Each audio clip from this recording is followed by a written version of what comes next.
Assalamualaikum warahmatullahi wabarakatuh. My name is Faiki Sarfasa, and for the English phonetics and phonology assignments, I will read a book called Focus, The Hidden Driver of Excellence by Daniel Gold. So the paper is tearing off. The book called Focus, The Hidden Driver of Excellence by Daniel Goleman, and I will start from the first chapter, The Subtle Faculty. To watch John Berger, house detective, track the shoppers wandering the first floor of a department store on Manhattan's Upper East Side is to witness attention in action. In a nondescript black suit, a white shirt, and red tie, walkie-talkie in hand, John moves perpetually, his focus always riveted on one or another shopper. Call him the eyes of the store. It's a daunting challenge. There are more than 50 shoppers on his floor at any one time, drifting from one jewelry counter to the next, perusing the Valentino scarves, sorting through the Prada pouches. As they browse the goods, John browses them. John waltzes among the shoppers, a study in Brownian motion. For a few seconds he stands behind a purse counter, his eyes glued to a prospect, then flits to a vantage point by the door, only to glide to a corner where a perch allows him a circumspect look at a potentially suspicious trio. While customers see only the merchandise, oblivious to John's watchful eye, he scrutinizes them all. There's a saying in India, when a pickpocket meets a saint, all he sees are the pockets. In any crowd, what John would see are the pickpockets. His gaze roams like a spotlight. I can I can imagine his face seeming to screw up into a giant ocular orb reminiscent of the one-eyed Cyclops. John is focus embodied. Wow. What does he scan for? It is the way their eyes move or the motion in their body that tips him off to the intention to pilfer. John tells me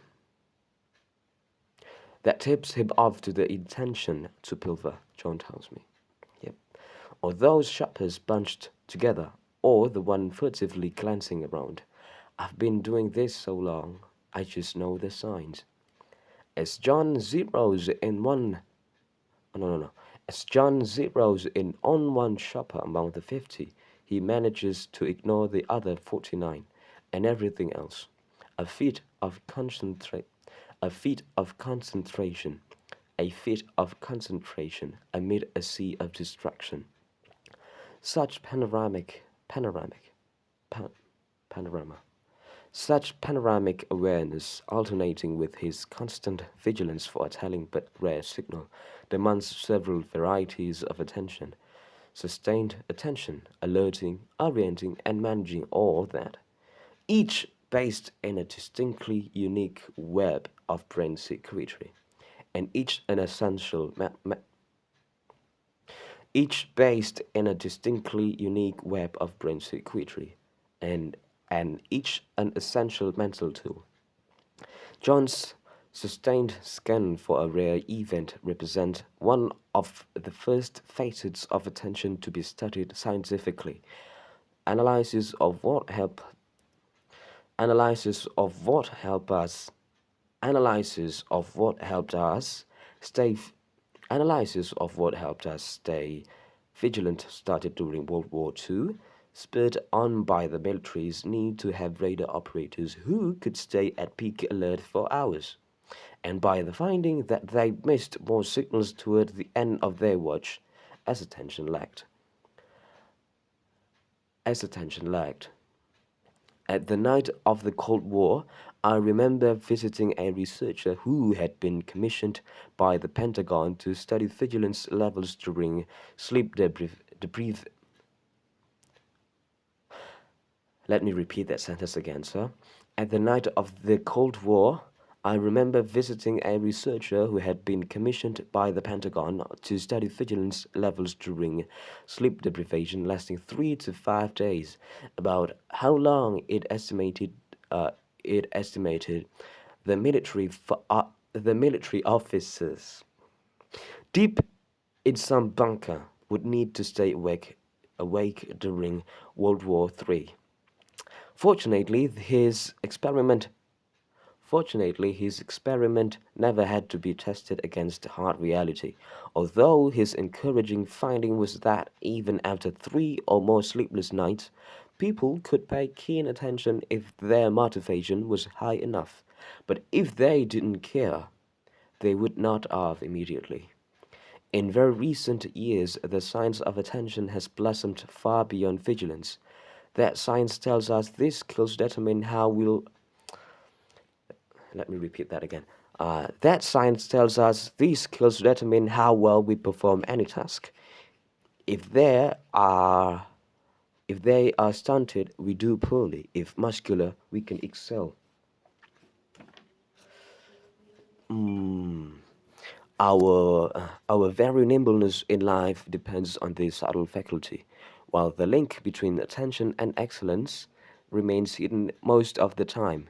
It ripples through almost everything we seek to accomplish. This supple tools embeds within countless mental operations. A short list of some basics includes comprehensions, memory, learning, sensing how we feel and why, reading emotions in other people, and interacting smoothly. Surfacing the surfacing this invisible factor in people. Oh, no, no, no. Let me repeat that again.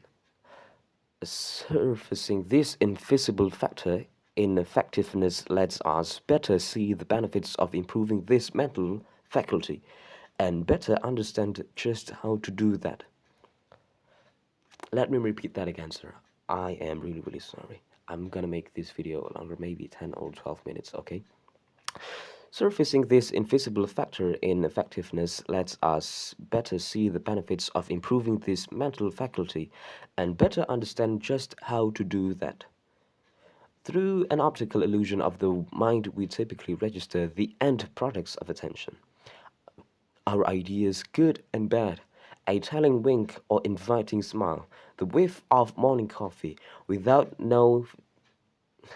noticing the beam of awareness itself.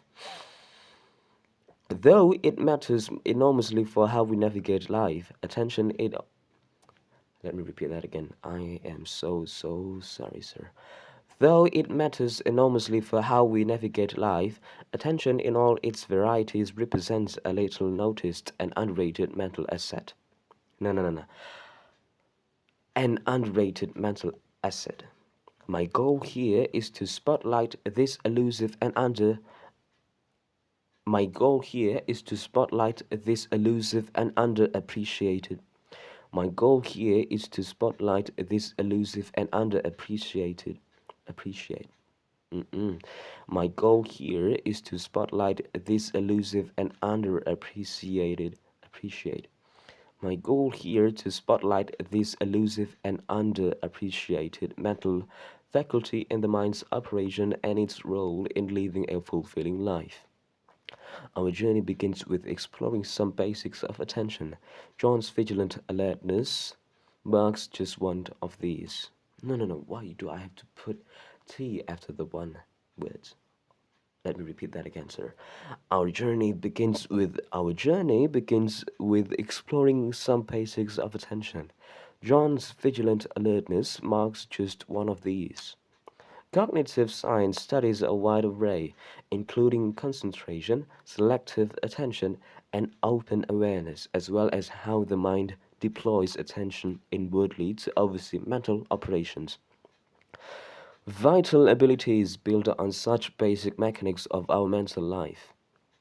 For one, there's self awareness, which fosters self management. Then there's empathy, the basis for skill in relationship. These are fundamentals of emotional intelligence. As we'll see, weakness here can sabotage a life or career, while strengths increase fulfillment and success. Beyond these domains, system science takes us to wider bands of focus as we regard the world around us. tuning us to the complex systems that define and constrain our world. Such an autofocus confronts a hidden challenge a hidden challenge in attuning to these vital systems.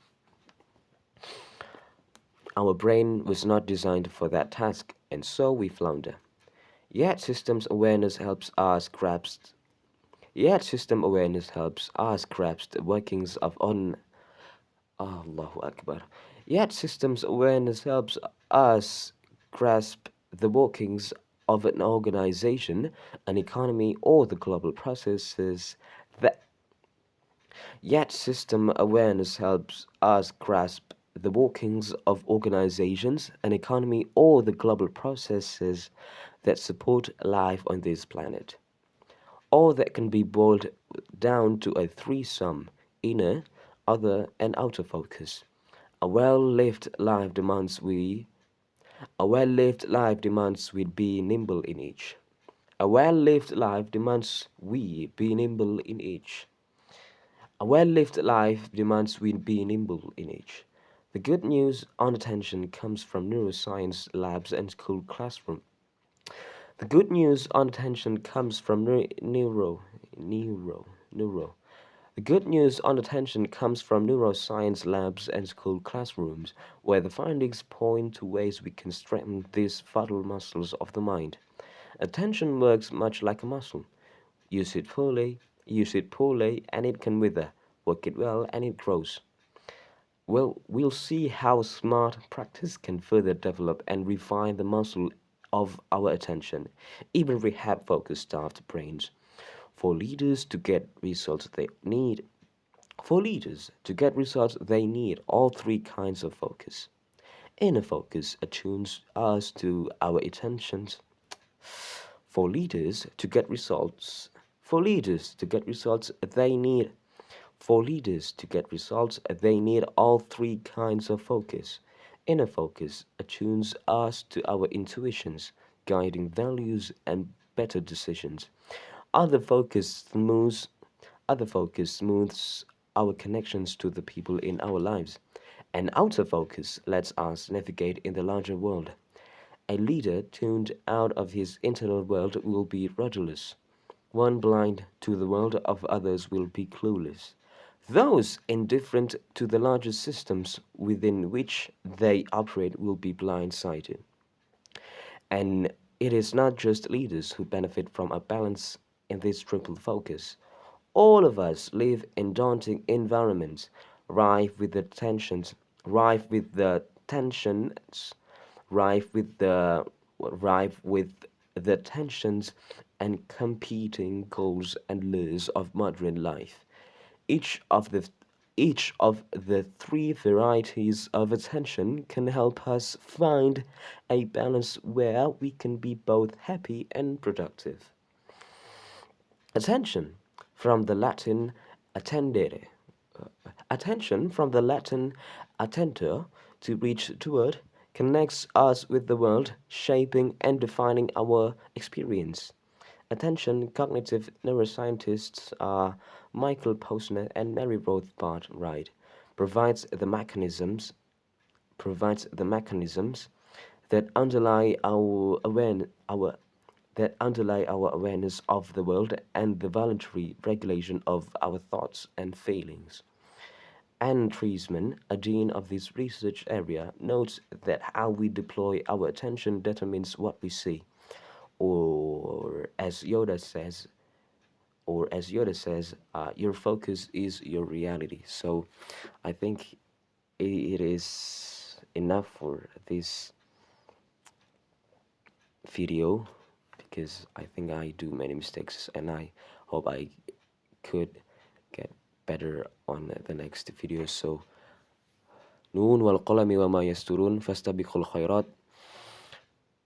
Wassalamualaikum warahmatullahi wabarakatuh.